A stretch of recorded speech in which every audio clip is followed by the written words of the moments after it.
Hola, leeremos La caída de la casa de Usher de Edgar Allan Poe. Su corazón es un laúd colgado, apenas lo tocan, resuena. De Beranger. Durante un día entero de otoño, monótono, sombrío y silencioso, en el que las nubes pesaban opresoras y bajas en el cielo, crucé a caballo una región particularmente lúgubre del país y, cuando las sombras de la noche se acercaron, me encontré a la vista de la melancólica casa Usher. No sé explicar lo que pasó, pero en cuanto miré el singular edificio, mi espíritu se vio agobiado por un sentimiento de insufrible tristeza. Tal sentimiento no era aliviado por aquella emoción agridulce y semiagradable, al ser poética, con que el ánimo recibe por lo general hasta la severidad de las imágenes naturales de la desolación y del terror. Contemplaba yo el cuadro desplegado ante mi vista, el sencillo paisaje característico de la casa, los muros desnudos, las ventanas que parecían ojos vacíos, unos cuantos juncos alineados y algunos troncos blancos y enfermizos. Miraba todo eso sintiendo una depresión en el alma que solo podría compararse con el ensueño posterior del fumador de opio, con aquella amarga vuelta a la vida cotidiana, a la horrible y lenta caída del velo. Era una sensación helada, un hundimiento, una agresión cardíaca, un aturdimiento del pensar que ningún estímulo de la imaginación podía impulsar a lo sublime. ¿Qué era? Me detuve a pensar, que me alteraba de tal modo al contemplar la casa Usher. El misterio era insoluble. No podía luchar contra las visiones que se amontonaban en mi cabeza, en tanto que reflexionaba sobre ellas. Me vi forzado a recurrir a la conclusión, que no explica suficientemente nada, de que existen combinaciones de objetos naturales que pueden afectarnos de esta manera, aunque ese poder se base en consideraciones que no alcanzamos a comprender del todo. Pensé que cualquier alteración en la escenografía de un cuadro quizá fuese suficiente para modificar o tal vez aniquilar esa capacidad para generar una impresión que, tal como la sentía, solo destilaba tristeza. Actuando conforme a esta idea, llevé mi caballo hacia la orilla escarpada de un negro estanque que extendía sus tranquilos reflejos ante la casa. Miré con fijeza hacia abajo y vi en él las imágenes recompuestas e invertidas de los grisáceos juncos, de los troncos de árboles siniestros y de las ventanas parecidas a cuencas vacías. Sonará contradictorio decir que, no obstante las impresiones que me causaba, en aquella mansión de melancolía pensaba residir unas semanas. Su dueño, Roderick Usher, había sido uno de mis entrañables camaradas de infancia, pero habían transcurrido muchos años desde nuestro último encuentro. Lo cierto es que había yo recibido recientemente, en una alejada parte de la comarca, una carta suya, con tal tono de vehemente apremio que no admitía otra respuesta que mi presencia. La carta mostraba una evidente agitación nerviosa. Su autor me hablaba de una dolencia física aguda y una afección mental que lo oprimían, y de un auténtico deseo de verme, ya que era su mejor amigo y, en realidad, el único, pues esperaba hallar en mi compañía algún alivio para su mal. No tuve dudas ante el modo como me decía estas cosas y muchas más, y aquella manera de abrirme aparentemente su corazón. Por tanto, obedecí de inmediato a la que yo consideraba, no obstante, como una invitación de lo más extraña. Aunque de niños fuimos compañeros cercanos, en realidad sabía poco de mi amigo. Su reserva y discreción fueron siempre muy grandes y constantes. Sabía, sin embargo, que pertenecía a una familia antiquísima, que desde muy remotos tiempos se había distinguido por una especial sensibilidad de temperamento, desplegada a través de siglos en numerosas obras de arte y que se había manifestado en repetidos actos de caridad generosa y discreta, así como en una devoción apasionada tanto por las dificultades como por la belleza de la ciencia musical. También llegó a mi conocimiento el hecho muy notable de que del tronco de la estirpe de los Usher, por antiguo que fuese, no había brotado en época alguna ninguna rama duradera. En otras palabras, que la familia entera solo se había perpetuado en línea directa, con algunas excepciones insignificantes y pasajeras. Esta deficiencia, pensé, en tanto revisaba la sombría concordancia de la propiedad con el carácter de su gente, y mientras pensaba en la probable influencia que la primera podría haber ejercido sobre el segundo a través de una larga serie de siglos.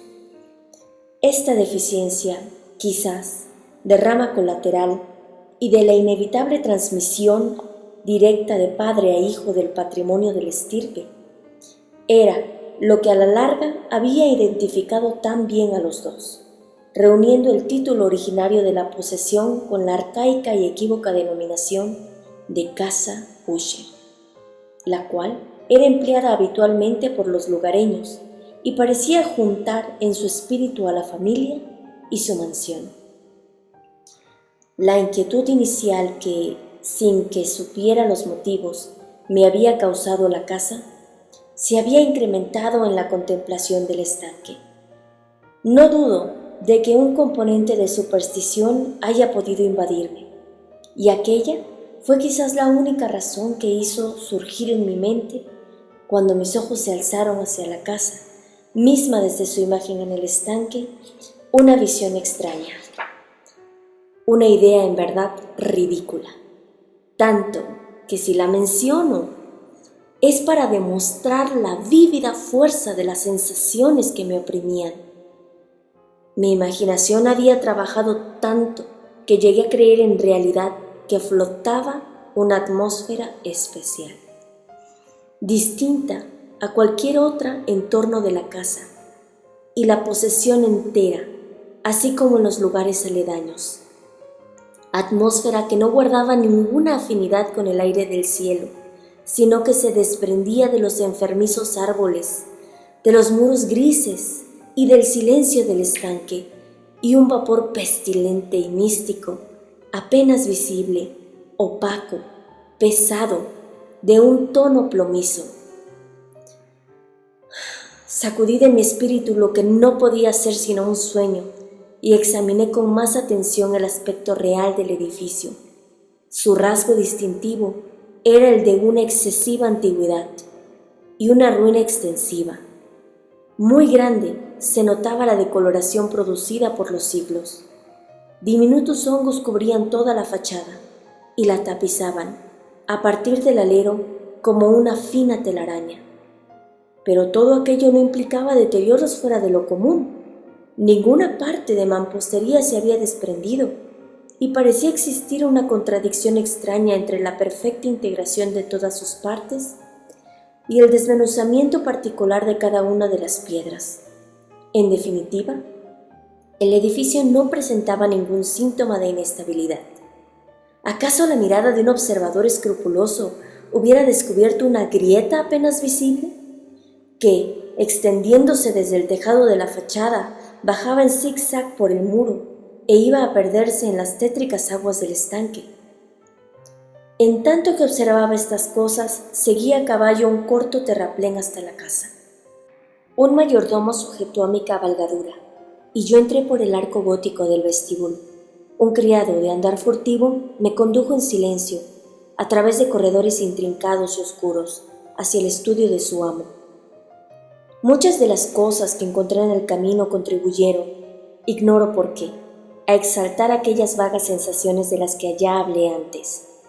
Los objetos que me rodeaban, las molduras de los techos, los tapices sombríos de las paredes, la negrura de ébano de los pisos y los fantasmagóricos trofeos de armas que se reclinaban a mi paso, eran similares a las que estaba acostumbrado desde mi infancia, y aunque dudaba al no reconocerlas como familiares, me sorprendió lo insólitas que eran las fantasías que aquellas imágenes ordinarias, ahora, mucho tiempo después de no verlas, despertaban en mí. En una de las escaleras me topé con el médico de la familia. Pensé que su semblante mostraba una expresión mezcla de astucia y perplejidad. Me saludó con azoramiento y pasó. El criado abrió entonces una puerta y me llevó a la presencia de su amo. La habitación en la que mi amigo se encontraba era muy amplia y alta. Las ventanas largas, estrechas y ojivales, se abrían a tanta distancia del negro piso de roble que eran inalcanzables desde adentro. Unos pálidos rayos de roja luz se abrían paso a través de cristales enrejados y permitían diferenciar suficientemente los objetos que se hallaban en torno. Sin embargo, la mirada se fatigaba en vano por alcanzar los rincones más lejanos de la estancia, o los entrantes del techo abovedado y con artesones. Oscuros tapices colgaban de las paredes. El mobiliario era excesivo, incómodo y antiguo. Libros e instrumentos musicales se veían esparcidos en torno sin comunicarle ninguna vitalidad a la escena. Se respiraba allí una atmósfera de tristeza, un aire de severa, profunda e irremediable melancolía. Envolvía y penetraba todo.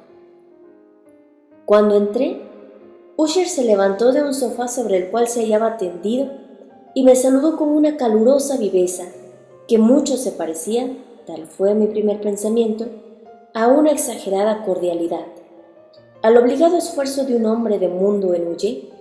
Con todo, una mirada lanzada a su rostro me convenció de su perfecta sinceridad.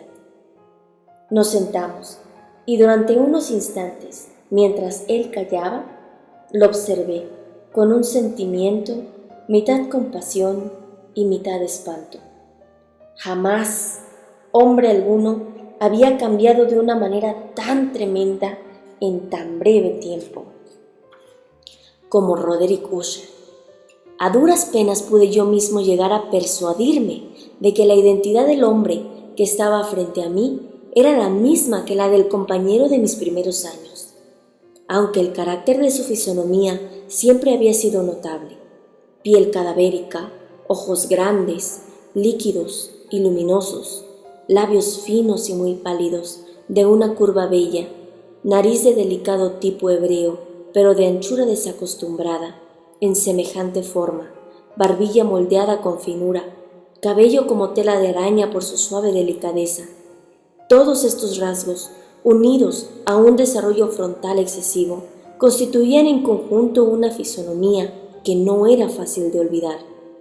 Y en el presente, la exageración del carácter de aquellas facciones y la expresión que mostraban me hacían ver un cambio tal que dudaba yo de la persona con quien estaba hablando.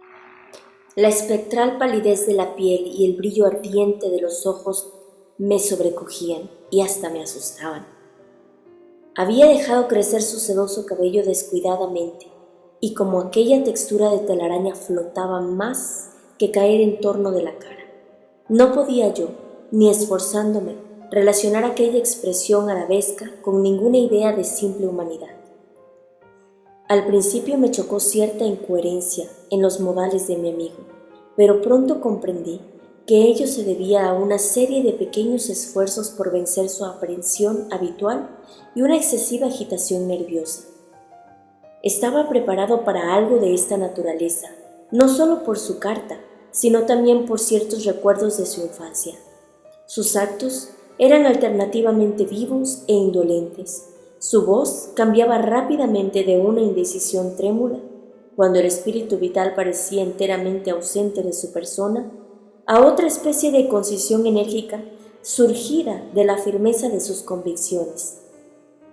Y, a veces, a esa enunciación abrupta pesada, lenta, una enunciación hueca, a esa habla gutural, plomiza, tersamente modulada y equilibrada, que puede observarse en un borracho perdido o en el incorregible consumidor de opio durante los periodos de su más intensa excitación. Enseguida me habló del objeto de mi visita, de su sincero deseo de verme y de la alegría que esperaba de mí. Durante largo tiempo comentó lo que pensaba sobre el carácter de su enfermedad. Era, dijo, un mal de su constitución y de familia, para el cual desesperaba por encontrar remedio. Dicho mal se ponía de manifiesto en gran cantidad de sensaciones anormales. Algunas de ellas, en tanto me las describía, me interesaron y confundieron, aunque quizás el tono y el estilo de su relato influyeron bastante en ello. Padecía de una agudeza mórbida de los sentidos. Solo toleraba los alimentos más insípidos. Debía usar prendas de determinado tejido. Los aromas de las flores le producían sofocamiento. La luz, incluso débil, atormentaba sus ojos. Solo unos cuantos sonidos peculiares de instrumentos de cuerda no le inspiraban horror. Vi que era esclavo de sí mismo y que vivía sometido a una especie de terror anómalo. Seguramente moriré de esta deplorable locura, dijo. Así, y no de otra manera moriré. Temo los hechos futuros, no por sí mismos, sino por sus consecuencias. Me estremezco al pensar en cualquier cosa, en triviales incidentes que puedan influir sobre esta insoportable agitación de mi alma. El peligro no me asusta, pero temo al terror. En este estado de excitación deplorable, presiento que tarde o temprano llegará el momento en el que me abandonarán la vida y la razón, vencidas en sus luchas con el horroroso fantasma que me aqueja, el miedo. Supe también de otra particularidad de su salud mental.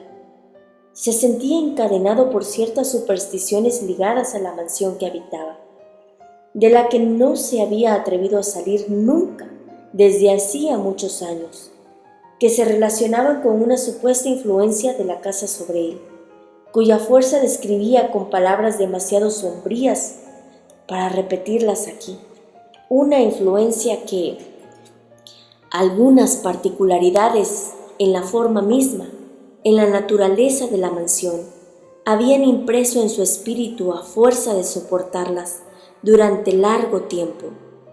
Decía un efecto que el aspecto físico de los muros y de las torrecillas grises y del estanque negruzco donde se reflejaba toda la construcción había, a la larga, creado sobre todas las características de su existencia. Admitía, no obstante, aunque con vacilaciones, que gran parte de la peculiar melancolía que lo afligía podía atribuirse a un origen más natural y mucho más palpable, a la severa y prolongada enfermedad, y a la muerte segura y próxima de una hermana tiernamente amada, su única compañera desde hacía largos años, su última y única pariente en la tierra.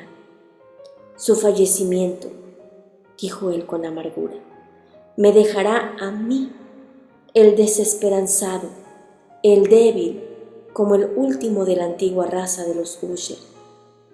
Mientras hablaba, Lady Madeleine, así se llamaba, pasó por un lugar alejado de la habitación y desapareció, sin notar mi presencia. La miré con enorme asombro, en el que no estaba ausente cierto terror, pero me pareció imposible entender mis propios sentimientos. Me oprimía una sensación de estupor mientras mis ojos seguían sus casi fantasmales pasos que se alejaban, cuando al cabo se cerró una puerta tras ella. Mi mirada buscó instintiva y curiosamente el rostro de su hermano, pero él se había cubierto el rostro con las manos. Solo pude percibir una palidez más allá de la ordinaria que se había extendido sobre sus descarnados dedos, a través de los cuales se filtraba una lluvia de apasionadas lágrimas. Durante años, la enfermedad de Lady Madeline había desconcertado la ciencia de los médicos. El singular diagnóstico se componía de una apatía constante, un agotamiento gradual de su persona y frecuentes, aunque pasajeros, ataques de carácter cataléptico. Hasta esos momentos, la mujer había soportado con firmeza la pesadumbre de su enfermedad y no se había resignado aún a quedarse en cama. Pero al caer la tarde de mi llegada a la casa, cedió.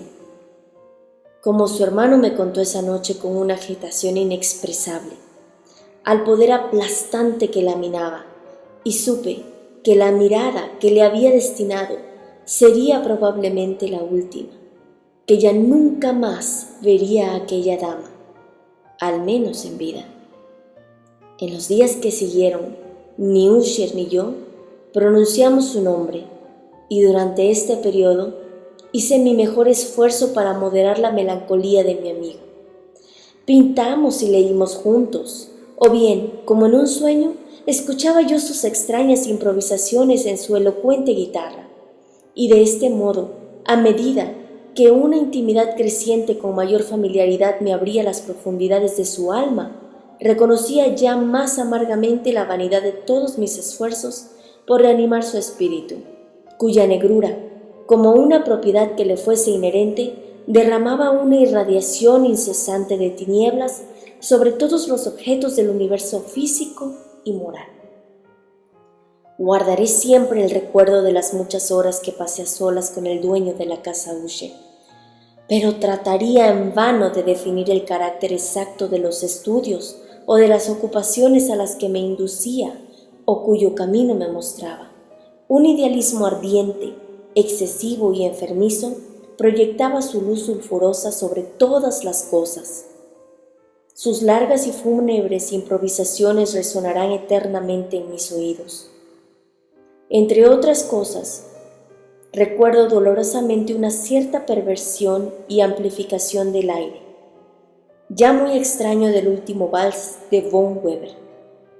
En cuanto a las pinturas que elaboraba, su laboriosa fantasía, llegaban pincelada a pincelada a una vaguedad inquietante que me daba escalofríos, tanto más penetrantes porque temblaba yo sin saber la causa. En cuanto a aquellas pinturas, tan vivas para mí que aún persiste su imagen ante mis ojos, solo mencionaré lo difícil que me sería tratar de abarcarlas con simples palabras escritas, por la absoluta simplicidad, por la desnudez de sus dibujos. Inmovilizaba y sobrecogía la atención. Si en alguna ocasión un mortal pintó una idea, ese mortal fue Roderick Usher, al menos para mí. En las circunstancias que me rodeaban, se elevaba de las puras abstracciones que el hipocondríaco se ingeniaba para arrojar sobre la tela, un terror intenso, irresistible, cuya sombra no sentí nunca al contemplar las obras de otros pintores. Podría ser esbozada, aunque débilmente, una de las concepciones fantasmagóricas de mi amigo, en la que el espíritu de abstracción no participaba con tanta rigidez. Era un cuadrito que representaba el interior de una bóveda o de un túnel inmensamente largo, rectangular, con muros bajos, pulidos, blancos, sin ningún ornato, sin ninguna interrupción ni adorno. Algunos detalles, accesorios de la composición, servían para hacer comprender que esta galería se encontraba a gran profundidad bajo la superficie de la tierra. No se veía ninguna salida a lo largo de su vasta extensión, ni se divisaba antorcha o alguna fuente artificial de luz. Sin embargo, rodaba de parte a parte una oleada de rayos intensos, bañándolo todo de un esplendor fantástico e incomprensible. Acabo de hablar de ese estado mórbido del nervio auditivo que hacía intolerable toda música para el desdichado, con la excepción de ciertos efectos de los instrumentos de cuerda.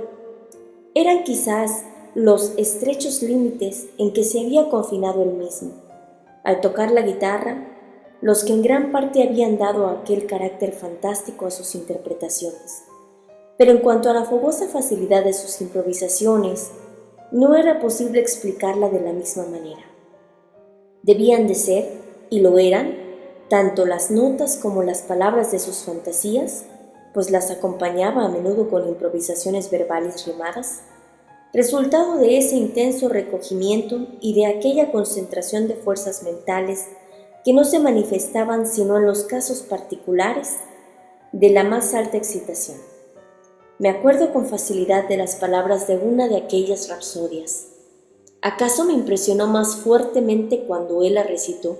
Porque, en el sentido interior y místico de la obra, creí entender por primera vez hasta dónde Usher tenía plena conciencia de su estado, es decir, cómo él sentía que la razón y su vida se tambaleaban en su trono. Aquellos versos, titulados El Palacio Encantado, eran poco más o menos, sino literalmente, los siguientes. En el más verde de nuestros valles, habitado por benéficos ángeles, aparecía un palacio que una vez fue hermoso y radiante. Era en los dominios del monarca, pensamiento donde se levantaba, jamás serafín alguno desplegó el ala, sobre ningún edificio la mitad de bello. Banderas amarillas, soberbias, doradas, flotaban y ondulaban sobre su remate. Todo esto en los muy viejos tiempos. Y a cada dulce brisa que soplaba en aquel grato tiempo, a lo largo de los muros empenachados y pálidos, le respondía un aroma alado. Los viajeros que atravesaban ese hermoso valle miraban, a través de 2 ventanas luminosas, espíritus que se movían armoniosamente, a los sones de un laúd bien templado. Todo esto era visible en derredor de un trono, donde sentado un verdadero porfirogéneto, rodeado de un Fausto digno de su gloria, se mostraba como señor del reino. Y toda resplandeciente de perlas y rubíes era la puerta del hermosísimo palacio, por la que salían a oleadas y centelleaban incesantemente una turba de ecos, cuya grata misión era tan solo cantar con acentos de exquisita belleza el talento y la sabiduría de su rey. Pero criaturas malvadas, vestidas de luto, asaltaron la alta autoridad del monarca. ¡Ah! Lloremos, porque ya nunca el alba de una mañana brillará sobre él, el desdichado, y en torno de su mansión la gloria que se empurpuraba y florecía no es ya sino una historia, recuerdo tenebroso de las viejas edades difuntas. Y ahora los viajeros en ese valle, a través de las ventanas rojizas, miran vastas formas moviéndose fantásticamente a los sones de una música discordante, en tanto que, como un arroyuelo pálido y lúgubre, a veces de la pálida puerta, una horrenda multitud se abalanza eternamente riendo, pero ya no se puede sonreír. Recuerdo que las implicaciones que surgieron de esta balada nos arrojaron en una corriente de ideas, entre las cuales se manifestó una opinión de Usher que cito, no tanto por su novedad, puesto que otros hombres pensaron de la misma manera, sino a causa de la tenacidad con que la defendió. Esta opinión, en su forma general, era la de la sensibilidad de todos los seres vivos, en especial los vegetales. Pero, en su imaginación trastornada, la idea había tomado un carácter más audaz e invadía bajo ciertas condiciones el reino inorgánico. Esta creencia se relacionaba con las piedras grises y con todo lo que podía verse en la mansión de sus antepasados. Aquí, las condiciones de la sensibilidad estaban cumplidas, según él se imaginaba, por el método con que se colocaron las piedras, por el orden respectivo de las piedras, así como por los numerosos hongos que las recubrían y los árboles enfermizos que se alzaban en torno, pero sobre todo por la inmutabilidad de esta disposición y por su desdoblamiento en las aguas dormidas del estanque. La prueba de aquella sensibilidad estaba, decía él, y yo lo oía hablar, en torno de los muros de una atmósfera que le era propia. El resultado, añadía, se descubría en aquella influencia muda, pero importuna y terrible, que desde hacía siglos había, por decirlo así, moldeado los destinos de su familia, y que lo hacía a él ser tal como lo veía ahora, tal como era. Semejantes opiniones no necesitan comentarios, y no los haré. Nuestros libros, los libros que desde hacía años constituían gran parte de la existencia espiritual del enfermo, estaban, como bien puede suponerse, en perfecto acuerdo con este carácter de espectro.